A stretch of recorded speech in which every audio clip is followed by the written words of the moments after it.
The green jade ring caught the light as her hand swept across the counter, and a pot of seaweed soup tipped and steamed across the cold marble floor. The little girl did not cry. She only watched the spill creep toward her shoes, the way children watch things they cannot yet name. The woman who knocked it over did not look down. Women like Suja Kang never looked down. She looked at the young cook behind the counter, the plain apron, the tired hands, a face she had already decided was beneath her, and said something quiet enough and cruel enough to still the entire ballroom. You will not touch her. I won't allow it. A pathetic girl in a cheap apron. You don't belong here. Get this trash out of my sight! Now! But the man 3 steps behind her, the one no one in that room dared look at directly, never heard the insult. He had stopped breathing, because the young woman had lifted her wrist to shield the child, and there, curving along her skin like a thin white seam of lightning, was a scar he had spent 9 years praying he would find again. Before the night was over, the woman who ruled Koreatown would learn that the girl she had humiliated was the reason her youngest son was alive. Don't you ever touch her. She is the reason your son is alive. Before we go further, tell me in the comments where you're listening from, and what time it is where you are. I love seeing how far these stories travel. And if you believe a person's worth has nothing to do with the uniform they wear, subscribe and stay to the very end. Because what this woman did 9 years ago, and what it costs everyone in that ballroom tonight, is a story you won't want to leave unfinished. At 5:47 inches the morning, before Eighth and Catalina had decided whether to wake up, Della's kitchen was already breathing. The fryer ticked. A pot of grits went slow on the back burner. The whole narrow room smelled the way it had since before Simone Brooks was tall enough to see over the counter. She now wiped by hand-fried chicken, brown butter, something sweet underneath that no menu had ever named. Della had passed 3 years ago on a Tuesday, with flour still under her nails, leaving her granddaughter 2 things: a building the bank half owned, and a way of feeding people the bank could never touch. Upstairs, under a quilt Della sewed by hand, a 6-year-old slept. Amara, Simone's sister's girl, though niece times had stopped fitting 2 years back, when Renee died and left the child calling Simone's cooking times home times and Simone's arms times safe. Under the counter sat a green spiral notebook. No accountant would understand, not a record of debt, but of people Mr. Okafor paid Friday, when his check clears. The Tran kids, don't ring it up. Room 4 at the shelter, whatever's left at close. Simone ran her thumb down the page the way Della used to, and for a moment the morning was simple. Then she saw the envelope. Heavy stock, silver embossing. Kang Group. The number was already burned into her, an offer for the building, generous on paper, insulting in fact, with a date at the bottom in clean black type. September 30, 7 weeks. After that, the letter promised in the polite language money uses when it is already won, the matter would proceed by other means. Simone pressed 2 fingers, without thinking, to the inside of her left wrist. The scar was there, a thin, pale ridge curving toward her palm, silver with age. She touched it the way other people touch a cross, a reflex from a night she'd spent 9 years not talking about. Whenever the ground tilted, her hand went there. She didn't even know she was doing it. She made the promise she made most mornings now.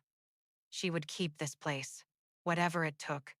It wasn't a noble thought, and she knew it. Whatever it took times meant smiling at men who looked through her, standing in rooms full of people richer than God, chin level, pride folded small, asking for time. Della would never have asked anyone for anything, but Della hadn't been raising a child alone with a balloon payment due. Auntie. Amara stood at the bottom of the stairs in mismatched socks, clutching the one-eared rabbit she would not be parted from. I had the dream again, where the stairs go away. The child had nightmares about losing places, doors that vanished, rooms that emptied. A 6-year-old shouldn't understand in her body that homes can disappear. Amara understood it through 26 months of learning that people and places leave. The stairs are right there, baby. Go wash up. I'll make the good eggs. But Amara came to the counter instead and reached for the green notebook, and a tray of cooling cornbread shifted under her elbow and went down the whole pan. An hour of work, golden steaming across the floor. And Simone, who hadn't slept, who had a number behind her eyes and 7 weeks on a clock she couldn't stop, snapped. Amara, time's enough. Just sit down. Sit down. The kitchen went silent. Amara's face did the slow collapse, and then she was crying without sound. The anger drained out of Simone so fast it left her cold. She dropped to her knees in the mess and pulled the child in. No. Come here. I'm sorry. That wasn't about you. I got scared. And scared grown people say loud things they don't mean, and that's not okay, and I'm sorry. Are we gonna lose the stairs? The child asked into her shoulder. Simone wouldn't lie to her. She'd promised that the night Renee died. Not if I can help it. And I'm going to try very, very hard. That was the part that frightened her most. Not the letter. The fear that the help times she was bracing to give, the smiling, the swallowing, the folding of her pride into smaller squares was a lesson, and that a girl who already dreamed of vanishing stairs was learning, from the one person she trusted, how a black woman was supposed to lower her head and make herself easy to keep. Della used to say it low, almost to the food. Feeding somebody is the deepest way there is to say you matter. She'd said it over gumbo carried up out of Louisiana in a tin box, over plates pushed across the counter to people who'd never pay. Simone had built her whole life on the truth of it. She wiped Amara's face, cleaned the floor, and started a new pan, because that was what you did.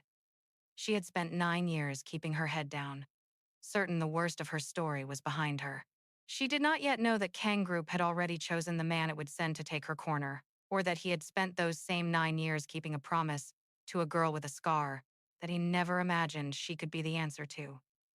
Ji-hoon Kang did not knock. Men who knocked were asking permission, and he had not asked permission for anything in 9 years.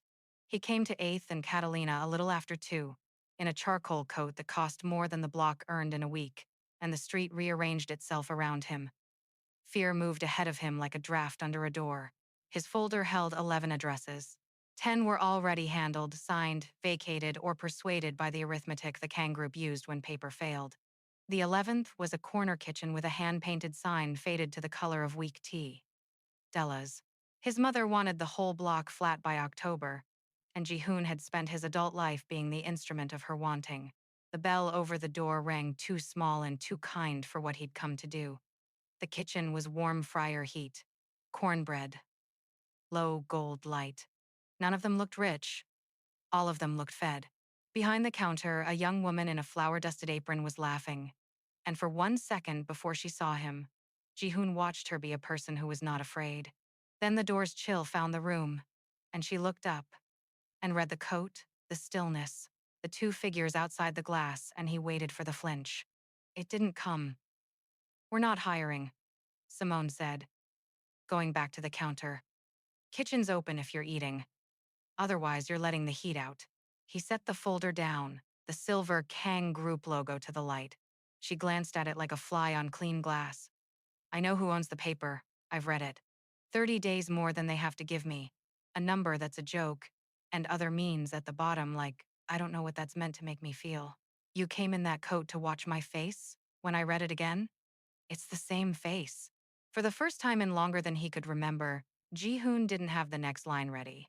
He knew 2 kinds of people, the ones who feared him, and the ones who pretended not to and feared him more. This was a third kind. The offer expires September 30th, he said, flatter than he meant. After that, the building's condemned on code, the wiring, the back stairs. It won't be your choice.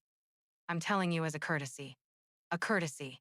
Where I'm from, we say times threat. But I hear it's prettier in your tax bracket. He should have left.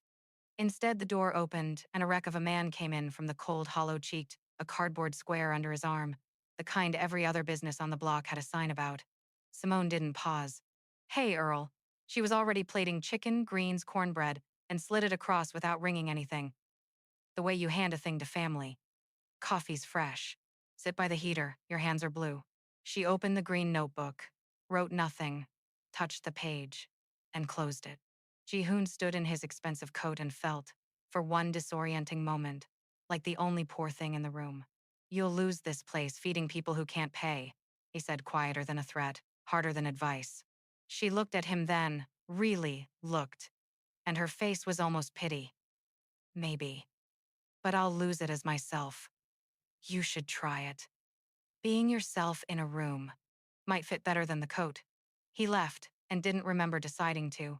Min-jae fell into step, saying nothing. Run the kitchen, Ji-hoon said. The owner. Everything. You want it handled? The word they used. I want it times known, Ji-hoon said, and couldn't have explained the difference if his life depended on it. He walked and let his feet take a route they shouldn't have known. Until he stood where he'd sworn he never would. A half-block lot, chain link. A city permit with the Kang Group's name on the contractor's line. 9 years ago, a 6-story building stood here. Bishop Hotel, in letters not so different from the ones over Della's door. His grandmother had lived on the 4th floor and refused, with the iron that ran in the women of his family, to move when the offers came right up until the night the offers stopped mattering. The past came up through the asphalt like heat. He'd been 22, standing behind a fire line on this corner, screaming his brother's name into smoke that swallowed the sound, certain he was about to lose everyone he had left. His grandmother, little June, 7, staying the night with her. And then he made himself stop, the way he always did, at the part he'd folded away so completely he could go years without taking it out. Someone had carried his brother out of that building, and it wasn't him, and it wasn't the firefighters, and no one ever learned her name. His hand was gripping the chain link hard enough to mark his palm. He let go, smoothed his coat, became again the man the city feared. He had cleared a dozen corners for his mother without his pulse ever changing. He could not explain, riding the elevator up into the cold glass tower an hour later, why this one had made his chest tighten or why, under the grief he never looked at directly, something asleep for 9 years had just opened one eye. The invitation came on cream cardstock, hand-delivered. The Kang Group Foundation requested the pleasure of Della's Kitchen at its annual benefit gala, a taste of the neighborhood showcase at the Astoria, Wilshire. She knew what it was, a foundation throwing a party with one hand while the other condemned your wiring. She folded the card into her apron anyway, because knowing a thing is dirty doesn't make a child's rent any cleaner. But she wasn't going to plate samples and smile. She was going to find whoever signed the letter, look them in the eye, and ask once, with her own mouth for time. The babysitter canceled at 4:10. There was no one. There was never anyone. There was only her, the child, and the thing that had to be done. You'll sit where I tell you. Color. Eat fancy little food. And I'll talk to one person for 5 minutes. Deal? Will there be the little corn ones? If not, we'll make our own at home. Deal, said Amara, and put her small cold hand in Simone's. At the Astoria, Wilshire, the room's eyes did the quick sort, filing her under Time's staff. She settled Amara on a velvet bench near the ballroom doors with juice and crayons. 5 minutes. I can see you the whole time. Don't move for anybody. You could locate Suja Kang the way you locate the deepest part of a river by how everything moved around her. Charcoal silk, 58. Power worn like good tailoring. A jade ring catching the light. Simone, who had walked into burning buildings, smoothed her green dress and crossed the floor. Mrs. Kang. My name is Simone Brooks. I run Della's Kitchen on Catalina. You're catering with us tonight. I won't take your evening. I'm asking for 90 days past the 30th, so I can make my payment and keep my grandmother's building. That's the whole ask.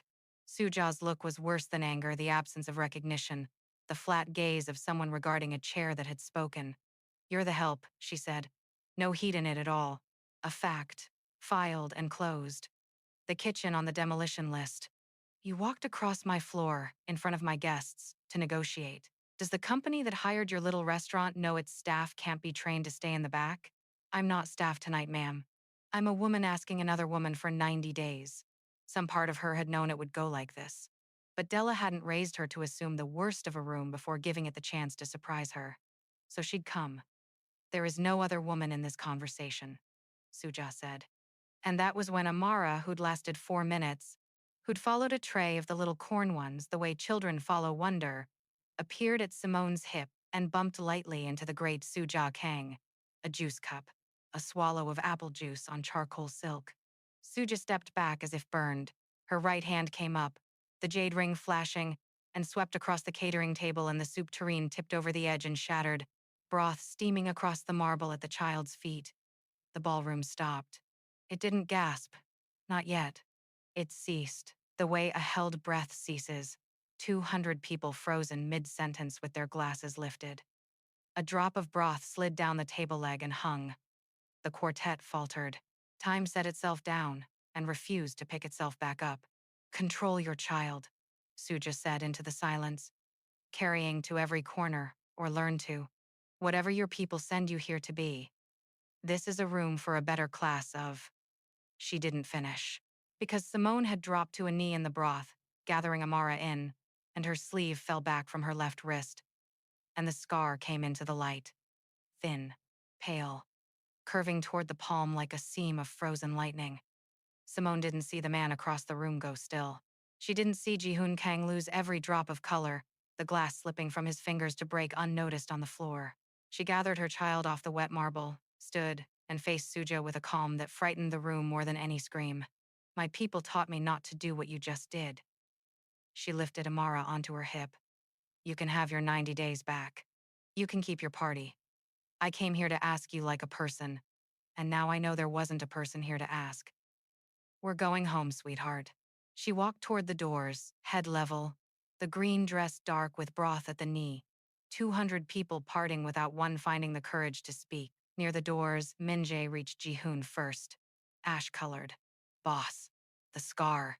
I've seen it. The bishop, the girl who carried June out. The one nobody ever I know, Ji-hoon said, barely hearing himself. I know who she is. He'd spent 9 years searching for the woman who saved his brother, picturing 100 reunions. Not one looked like this, his mother's voice still in the air. Broth cooling on the floor. The woman walking out with a child on her hip, and his family's contempt drying on her dress. The doors swung shut. And Ji-hoon Kang, who had not run for anything since he was 22, screaming into smoke, found his feet already moving across the ruined silence, toward the only person on earth he had ever needed to thank. He caught up to her on the Wilshire steps, and for the first time in 9 years, Ji-hoon Kang did not know how to begin. Wait. It came out too sharp, the voice he used on men who owed him money. Simone turned with Amara on her hip. Keys threaded through her fingers, and arranged herself for one more fight. I'm not doing this tonight. Whatever your family wants to take it Monday. My kid is wearing somebody's soup. 9 years ago. The Bishop Hotel. A fire. The 4th floor. Simone went very still, the stillness of a door you'd nailed shut being touched from the other side. There was a boy, Ji-hoon said, his throat not working right, 7 years old. Somebody carried him out through a service corridor that wasn't on any map, 4 flights through the smoke, put him on the grass, and went back in. Nobody ever found out who she was. A breath that shook. He was my brother, June.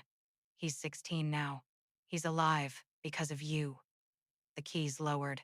I didn't ask, she said. The armor still up, but something behind it moving. I never wanted, I know you didn't. And then the thing happened that hadn't happened in front of another person since he was a boy. The man the city feared put his hand against the cold limestone to stay upright, and his face came apart ugly and silent and total. 9 years of a debt he could never name folding up all at once on a set of marble steps. I looked for you. 9 years. And 4 days ago I stood in your kitchen and threatened to take your building. And tonight my mother. He couldn't finish. Simone watched this dangerous man break, and the strangest thing moved through her, not triumph, something closer to grief. Because she knew that fracture. She had one of her own. Your brother, Yoon. He grew up, okay? It undid him further, that she asked. He's okay, smart. Nothing like me, he's good. Still has a scar on his shoulder. Tells girls he got it surfing. And Simone, despite everything, smiled just at the corner, and a wall she'd kept up for 9 years showed its first hairline crack, too. Then Amara, who'd been studying the crying man with the frank attention only small children can afford, touched the back of his hand. Why's everybody scared of you if you cry like that? Ji-hoon looked down at the child who'd asked the one question he had no defense against, and decided to tell her the truth. Because I've done frightening things. Real ones. I'm not a good man the way your aunt is. People are right to be careful with me. Amara waited. Adults usually lied to her about exactly this. This one hadn't. But you're sad, she concluded. Sad isn't scary. No, he said after a moment. I suppose it isn't. Simone shifted the child higher, and the spell broke. We have to go home. School night. Thank you for telling me about June, I mean that. But your family is still tearing down my block. Tonight doesn't change Monday. It changes everything. It changes how you feel, she corrected gently, and it landed harder than cruelty. Feelings aren't a stay of demolition. He watched her buckle the child into a car older than the child and became aware of a new and terrible problem. He could not buy his way out of this one. That arrived around 2 in the morning. He could clear her debt, end the demolition with a call, and she'd look at him with that same almost pity and know exactly what he was doing, trying to pay off a debt of the soul with a checkbook, the way his mother tried to pay off a city with a gala. He would become his mother in the act of thanking the woman his mother had humiliated. He went anyway the next morning, because he was not yet wise, only desperate. He brought papers, the deed, cleared, the demolition order, killed, a check large enough to renovate the building twice. He set them on the counter at 7:15, the breakfast crowd watching. It's done. The building's yours. Free. The block's safe. You don't owe anyone anything. Simone looked at the papers a long moment, then slid them back, every page, the gentleness gone from her voice now, replaced by something with a spine. No. Simone, this is what you wanted. This is you buying back your conscience with my grandmother's address. You real tears on those steps, so you think you get to fix it with a real check. But I'm not a debt. I'm not the thing that balances your 9 years. You hand me this and walk out feeling clean. And what did you change? You're still the man your mother sends, you just feel worse about it. She pushed the check the last inch toward him. I didn't carry your brother out of that fire so you could buy me. I carried him because he was a child and the building was burning. That's all it ever was. It doesn't make me yours to settle up with. Then what do I have to do? There was no command left in him, only a man asking. Become someone she wouldn't recognize, Simone said. She didn't explain. She didn't have to, they both heard the times, she. And Jihoon picked up his uncashable check and his useless deed and walked out into the bright, cold morning, understanding for the first time that there was a thing he wanted that couldn't be taken, or bought, or frightened into his hands, that could only be earned by a man he had not yet become, at a price he could not yet see. Behind him, Simone pressed 2 fingers to the scar and wondered what she just started and whether she had the right, with a child upstairs and a clock still ticking toward the 30th, to want any of it for herself. He did not come back with papers. The man who tried to hand her a building came back the way ordinary people do, through the front door, at odd hours with nothing in his hands. He took the seat near the heater, and when Earl shuffled in from the cold, Jihoon stood and moved without being asked. What Simone didn't know, wouldn't learn for weeks, was where he went the rest of the time. The Catalina demolition had momentum, 9 years and $40 million in the making. And Jihoon set about quietly breaking it from the inside, the way you'd disarm something built to go off. Every move cost him something he'd spent his life accumulating: leverage, reputation, the fear that made him useful. He never mentioned a word of it in the kitchen. A thing you announce is a thing you're trading for credit. He'd finally understood the difference between times handled times and times known. There was a price, and Minjae said so on the tower roof where the wind ate words. People are noticing. Your mother isn't stupid. She'll trace it back, and when she does, it won't be a meeting. I've stood next to you 9 years, boss. I pulled men off you. But I can't pull her off you. Nobody can. Jihoon looked at the grid of light his family ran a piece of and said only, then I'd better be finished before she's sure. Minjae nodded once, the way a man nods when he's decided to go down with someone, and never mentioned it again. The slow part, the part the neighborhood noticed and then kindly ignored, was the rest. Jihoon learned that Amara called the cornbread squares corn ones and started requesting them by that name with grave incompetence. He learned Mr. Okafor had a son in Lagos he hadn't seen in 4 years, and that the right thing was to listen, not fix. One afternoon, she slapped a worksheet on the counter. You're an adult. Adults know 9 times stuff. 9 times 6. 54. She squinted, checked it against the answer key in her pocket, and her face cleared into grudging respect. They did the rest together, his head bent over her crooked pencil marks, while Simone made the greens and pretended not to listen, and failed. Did you have a mom who made you food? Amara asked. The pencil paused. My grandmother did. She made a soup seaweed. You eat it on your birthday, to remember the person who gave you life. She made it every year until I was 13. Then she couldn't. Why not? She died. In a fire. A long time ago. Amara nodded, accepting it into the steady architecture of a 6-year-old. My mom made me food too. I don't remember it good. But Auntie cooks the way she did, so it's kind of like, you should get the soup again. On your birthday? There's no one to make it. Amara looked at him as if he were being slow. Auntie makes everything. And she didn't see the way the man went still, or the way Simone, 3 feet away, had stopped moving over the greens. That night, after Amara was asleep, the week finally broke Simone open. A letter from the bank, the kind Jihoon's sabotage couldn't touch, reminding her that being saved from a wrecking ball didn't make her solvent. She sat at the dark counter with numbers that wouldn't add up, and somewhere under the exhaustion the gala rose back times you're the help. Control your child.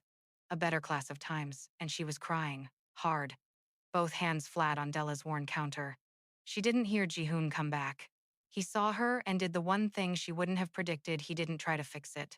He set a fresh roll of paper towels by her elbow, sat down on the customer side, and waited, the way she'd waited beside hospital beds. I almost taught her to bow, Simone said into the dark.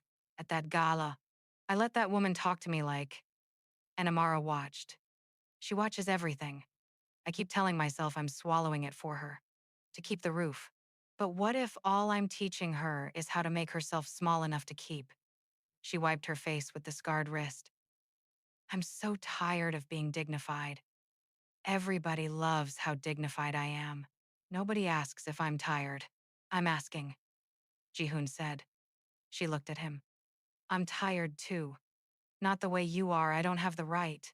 But I've spent 9 years being something my mother built, and I'm so far inside it I don't know what's left if I take it off. You told me to become someone she wouldn't recognize. He turned his empty hands over. I'm terrified there's no one under there. That I'm just the coat. It was the most either of them had set down on that counter. There's someone under there, Simone said at last. He moved out of Earl's seat without being asked. The coat wouldn't have done that. Outside, a bus sighed past. Inside, 2 people who had every reason to stay armored sat a careful 3 feet apart and did not close the distance, because closing it would have been easy, and nothing that mattered to either of them had ever been easy or fast. 9 days until the 30th, and a question Jihoon could no longer outrun. Rising from his own grandmother, dead 9 years on a 4th floor she'd refused to leave. Why had she really been in that building the night it burned, and who exactly had wanted it empty? The file was not supposed to exist. Jihoon found it the way you find the thing you've spent 9 years not looking for, by turning over the one rock you'd always stepped around. Every corporation keeps 2 histories, the one it tells and the one it locks away. The Kang Group's locked history lived on a private server Min-jae had access to and had never been asked to open. Jihoon asked him now. Bishop Hotel. Everything. Before the fire, not after. It took most of a night, 2 men reading their own family's bookkeeping of a tragedy. The Bishop hadn't been a building the Kang Group bought after the fire, picking up cheap land. The Kang Group had owned it times before. 9 years ago, clawing the company up out of nothing, his mother had bought the Bishop and 3 lots around it to clear them and build. The tenants were the problem. So the company chose a faster road, recorded in the flat language of internal memos. The 2 rear fire stairs welded shut and chained to prevent unauthorized access, which meant to stop people using the building they were being driven out of. A strategy one memo called, without flinching, managed attrition. Ji-hoon read the part about the chain stairs 3 times because they were the reason a fire that should have cost no lives had nearly taken 30. The reason a woman with a scar had needed a corridor that wasn't on any map. The real exits had been welded shut by his own mother's order. Then, the last document, and the floor went out. A fire safety inspection, dated 6 weeks before the fire, certifying the Bishop fully compliant, a lie on every line, signed by a city contract inspector named Raymond Doyle, and clipped to it the record of the payment that bought his signature. $12,000. The price of certifying that chain doors were open. There's a name on the tenant roster, Min Jae said, his voice gone strange. Fourth floor. He turned the screen. Unit 412, Kang Bak-hee. His grandmother. The woman who made him birthday soup until he was 13. The one tenant the Kang group could not buy out because she was family and family digs in, and his mother had run her times, managed attrition times on a building with her own mother inside it. Welded the stairs shut 2 floors below where Bak-hee slept. Let it rot toward the fire that killed her. To clear the land the Kang group now ran a piece of the city from. She knew, Ji-hoon said. Not a question. She knew her mother was still in the building. Min Jae didn't answer, which was its own answer. He didn't sleep. By dawn, he had 2 more things. The first was Raymond Doyle, in a retirement condo in Oxnard, 61 now, and, it turned out, a man who'd been waiting 9 years for someone to knock. He didn't deny it. He'd signed the report, taken the money, told himself the building would be empty before anything happened. He still had his copy, kept it the way you keep the thing that will damn you, because some part of him had always wanted to be damned. The second was a survivor. Carmen Ruiz, who'd lived on the 3rd floor with 2 small children and gotten out down a corridor a stranger, showed her a young black woman who appeared in the smoke, got her babies to the grass, and went back up. Carmen had lit a candle every year for a woman whose name she never learned. When Ji-hoon described the scar, she put her hand over her mouth and wept. 3 layers, fitting together like a lock. The file. The inspector. The survivor. The fire was a decision. He could prove it. He went to Simone in the gray hour before the kitchen opened, because she, of all people, had earned the truth first. He laid it on Della's counter the way she'd once laid a deed in front of him. The exits were chained, she said softly, fingers on the welded stairs memo. I went back for the real stairs and they wouldn't open. All these years I thought I just couldn't find them in the smoke. I thought it was me. Her voice went very quiet. It wasn't me. Somebody locked them. My mother locked them. Ji-hoon said the plain sentence, no softening. To empty the building. Her own mother was on the 4th floor. She's the reason your stairs wouldn't open. She's the reason you have that scar. Everything she said to you at that gala, she said to the woman who carried her son out of the fire she caused. She just didn't know it. Simone was silent a long time. She pressed 2 fingers to the scar, and Ji-hoon watched her hold a power most people only dream of with Doyle's report, Carmen's testimony, and the file. She could put Soo-ja Kang in front of a grand jury and the whole watching city. She could bury them. After the gala, after 9 years, no one alive would have blamed her. You're showing me this because it's mine to do something with. Not yours. Yes, you could have buried it. Protected her. You're her son. I could have. He looked at her across the counter, more naked than he'd ever let himself be. You told me to become someone she wouldn't recognize. The man she made would have burned this file. I'm giving it to you instead. And Simone Brooks stood in her grandmother's kitchen, holding the proof that her scar had been a choice, looking at the son of the woman who chose it and understood that what she decided next would not only end a family or spare one, it would tell her once and for all what kind of person 9 years of swallowing had left her. Simone didn't decide that morning. She told Ji-hoon she needed 3 days, and he gave them, without a word of pressure, its own kind of proof of who he was becoming. What she did, instead of deciding, was cook.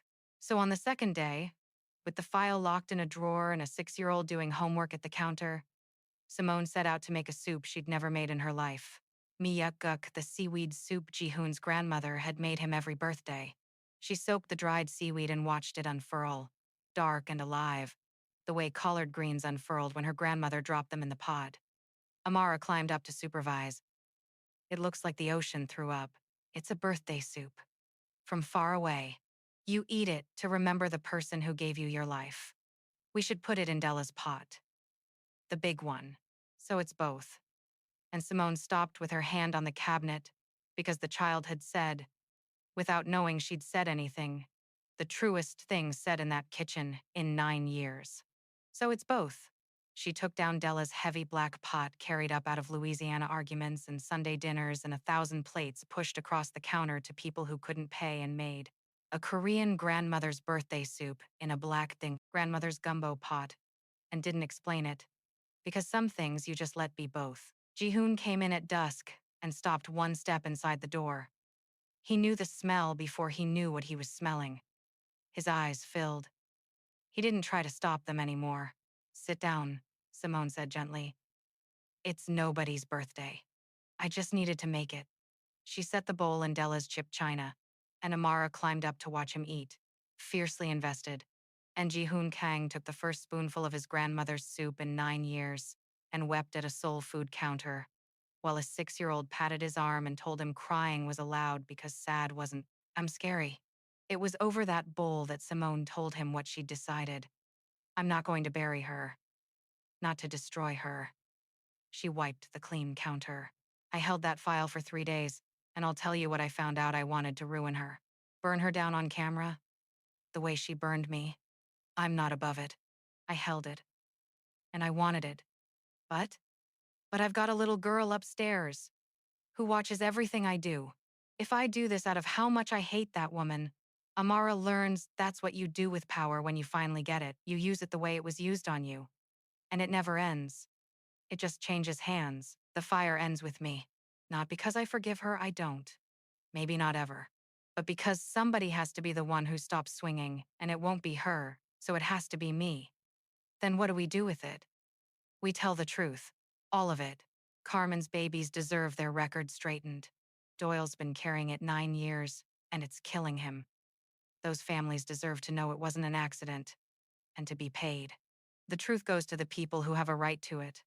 Survivors, the court, the city. Not to a camera so I can watch her face.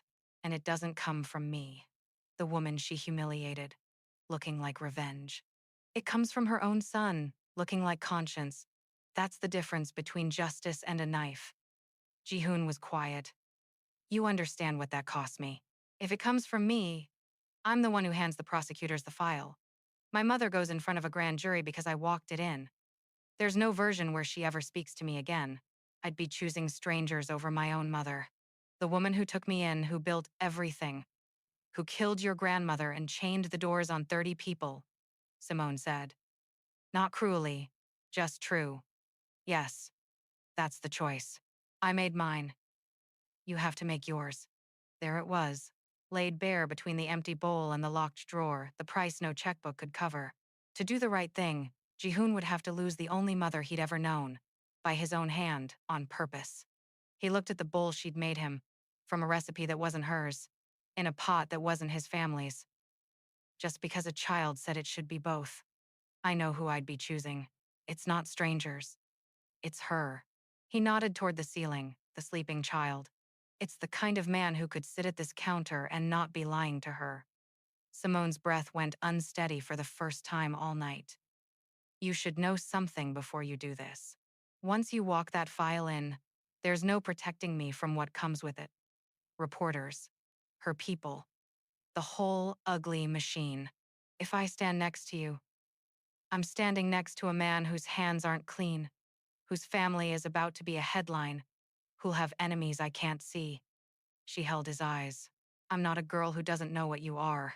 I know exactly what you are and what you've done, and what loving anyone in your world would cost a woman with a kid. I'm not choosing you because I'm naive. Then why? He said, barely.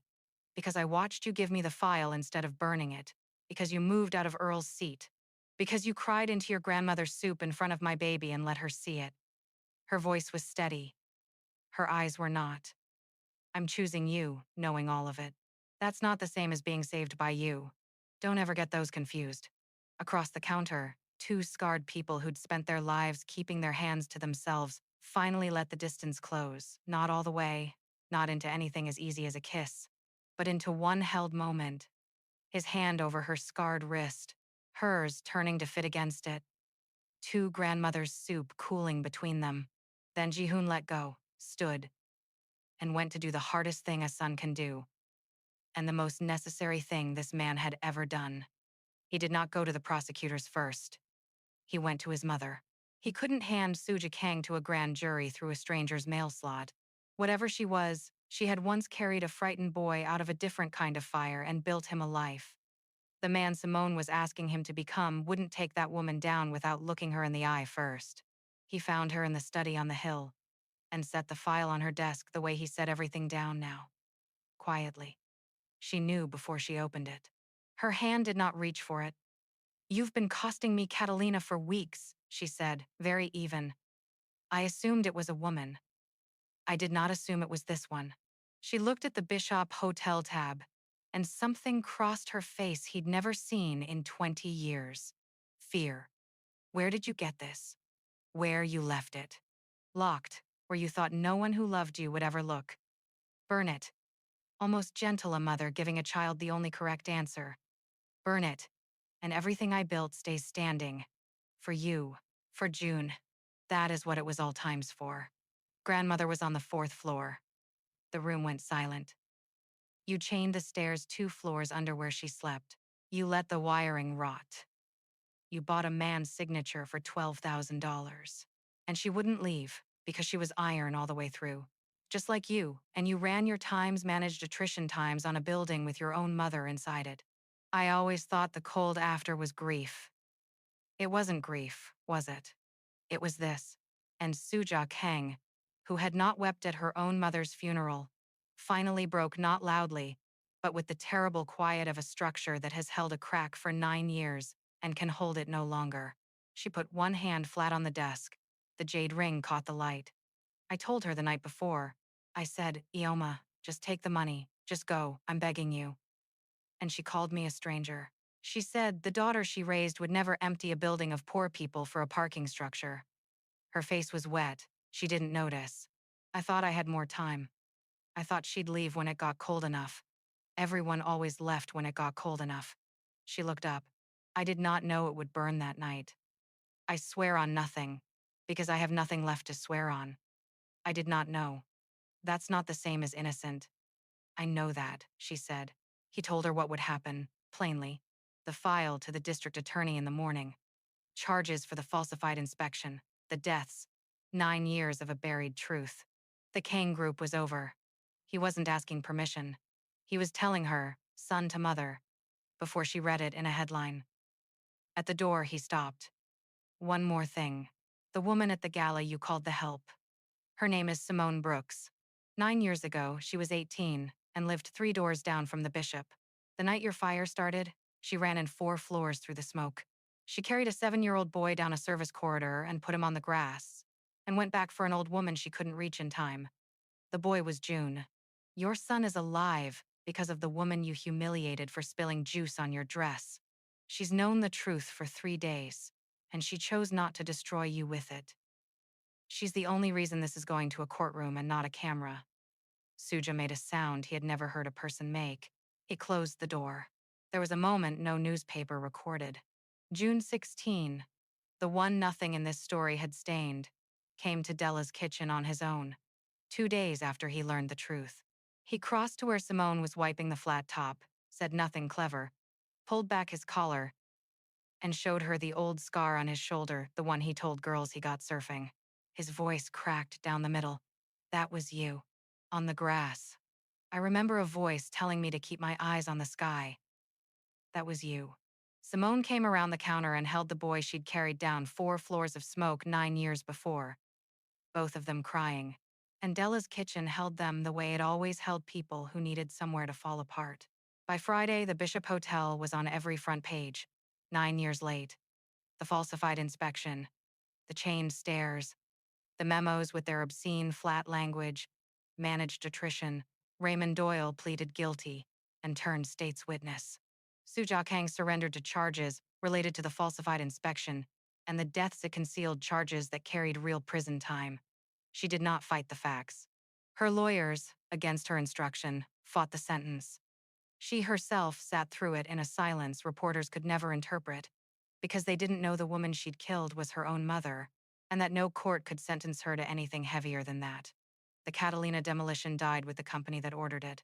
A victims' compensation fund was established by court order, Jihoon insisted, and signed away the personal fortune to seed it. $18 million. Every dollar he had that wasn't soaked in something. And Della's kitchen was taken off every list it had ever been on. Its deed cleared not by a guilty man's check, but by the simple collapse of the thing that had threatened it. Simone made her balloon payment with the gala fee she'd been paid before she ever walked out of that ballroom. She kept the building. As herself.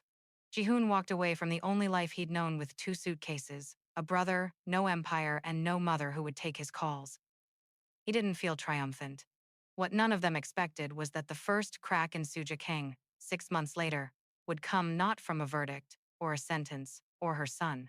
It would come from a 6-year-old with a one-eared rabbit, holding a paper cup of soup. 6 months is long enough for a city to forget a headline and a kitchen to find its rhythm again. 2 grandmothers' recipes on one chalkboard. So it's both. The small print under the specials read. And only 4 people in the world knew why. Jihoon worked the counter now, the man the city had feared in an apron that said, "Kiss the cook," because Amara picked it.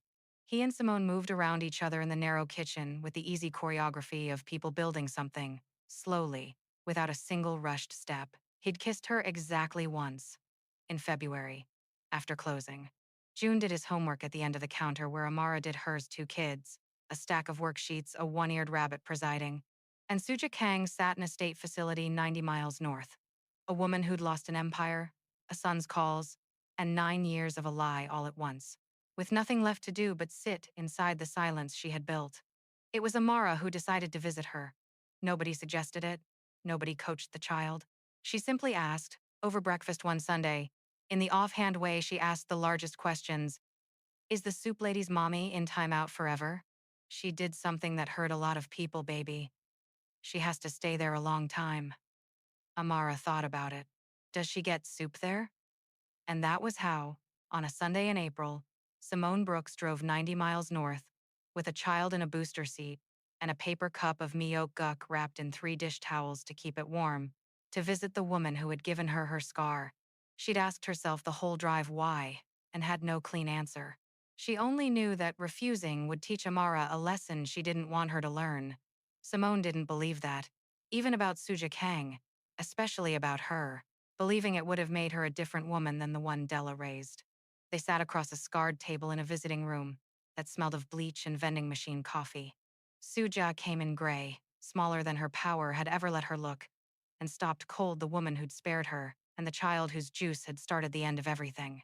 She didn't know what to do with her face. Amara did. She pushed the paper cup across with both hands. Auntie made it. It's the kind you eat to remember the person who gave you your life. We didn't know if you get soup in time out. Suja looked at the cup. At the child. At the seaweed her own mother had once unfurled in water in a 4th-floor kitchen that no longer existed.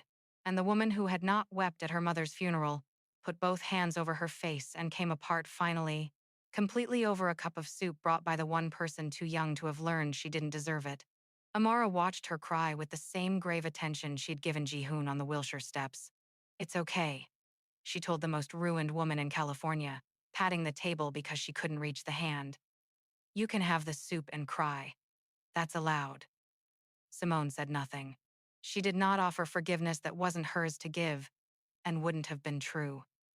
She did not take Suja's hand. She simply sat with her child between them and let a small kindness do what 9 years of grief in a courtroom and an empire's collapse had not reached the human being buried under all of it, and call her, for one moment, back to the surface. That was the whole of it. No grand reconciliation, no tidy bow, just a building kept by the woman who swore to keep it. A man who traded an empire for the right not to lie to a child. A boy who got to thank the stranger from the grass. And a little girl who'd never been told that some people are beyond a kind thing, walking into a prison with a cup of soup, as if the idea were the most natural in the world because no one had ever taught her otherwise, and so she taught everyone else instead. Simone never did say the lesson out loud. She just kept the chalkboard updated. The shelter fed, the soup on Sundays, and the scar she no longer touched quite so often, and let the people who came through the door draw their own conclusions about what a person is worth and how a thing as small as a cup of soup can end a fire that money and power and 9 years of silence never could. That's where I'll leave them, the kitchen warm, the line out the door, A child doing her 9 times while 2 grandmothers' recipes share one chalkboard. I want to hear from you now. Because a story like this only really finishes in the people who carry it out the door. When Amara pushed that cup across the table when she decided, without anybody telling her to, that nobody is past the reach of a kind thing, did she get it right? Or are there some doors a kindness shouldn't open? There's no wrong answer, and I want to read yours. Tell me in the comments, who did you understand the most, Simone, who chose the truth over revenge with her child watching?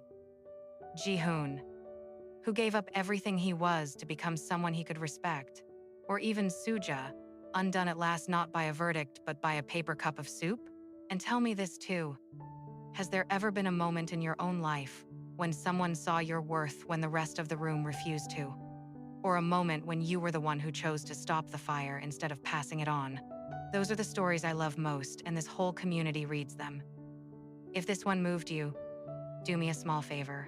Hit that like button so it finds the next person who needs to hear that dignity isn't something the powerful get to hand out or take away. Share it with someone who should sit with it for a while. And if you're not subscribed yet, come stay with us. There's a new story every week, and the people in this comment section are some of the kindest you'll find anywhere on this platform. Thank you for listening all the way to the end. Take care of the people the world overlooks. And don't ever forget, a person's worth has nothing to do with the uniform they wear or the work they do with their hands. Sometimes the one carrying the whole world out of the fire is the very person the room can't be bothered to look at twice. I'll see you in the next one.